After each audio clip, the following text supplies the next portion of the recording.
The European Union's foreign policy chief has pledged the bloc's unwavering support for Ukraine amid the recent escalation between Kiev and Moscow.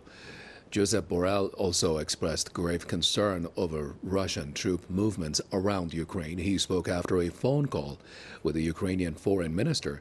Tensions have recently risen between Russia and Ukraine. Kiev has accused the Kremlin of massing thousands of military personnel on its northern and eastern borders, as well as on the Crimean Peninsula. Russia says the buildup is not threatening anyone. This follows a recent rise in armed clashes in eastern Ukraine between the country's troops and pro-Russian forces.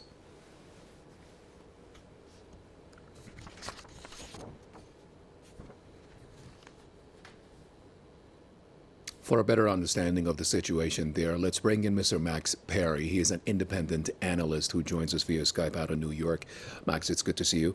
Tell me what you think about the situation right now. Are we really at a stage where, somebody needs to come out and ask for support of the Europeans against Russia?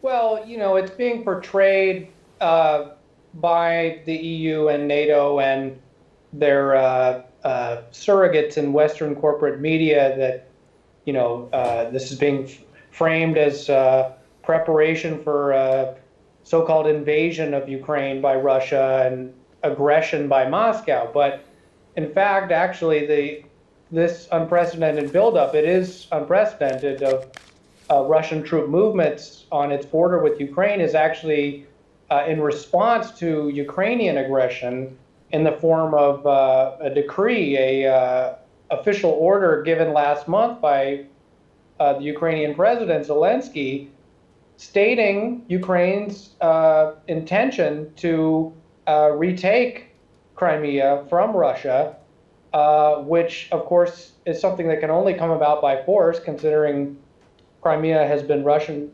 territory since its mostly Russian-speaking people voted to leave or to join Russia in a referendum a few years ago. So this decree, as far as Moscow is concerned, is effectively a declaration of war. And there's no doubt that it's also coming about, Zelensky has been given the go-ahead by the new Biden administration, which is full of Russophobic warmongers, including Victoria Nuland, who spearheaded the 2014 coup d'état in Ukraine, which overthrew its democratically elected president, Yanukovych. So this buildup of Russian troops is actually, to the contrary, it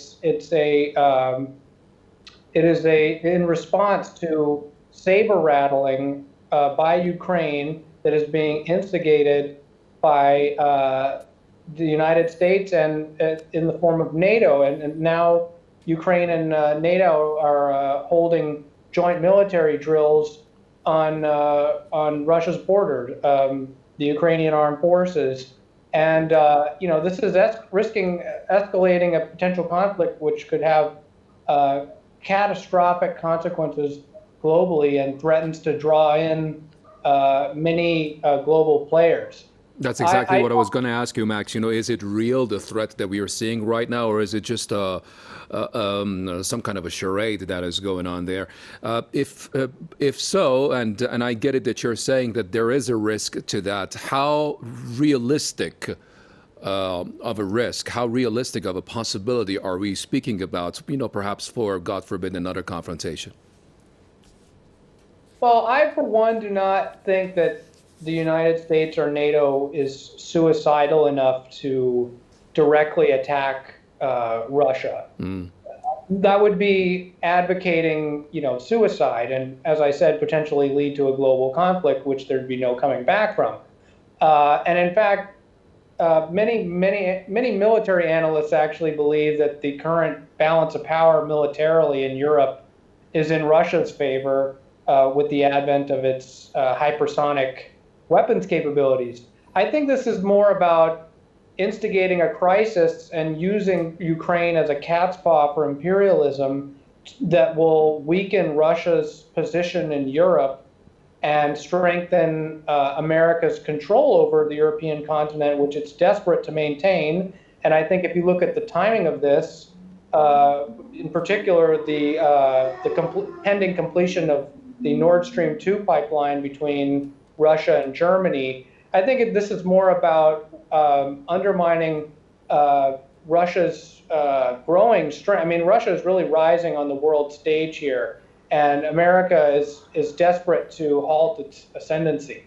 So I don't believe that this will lead necessarily to a conflict directly between NATO and Russia. I think it could potentially lead to a hot war between Ukraine and Russia, which I think is the real fear, or possibly, escalating the proxy war that's been going on in Donbass between the separatists and the Ukrainian armed forces, and already more than 10,000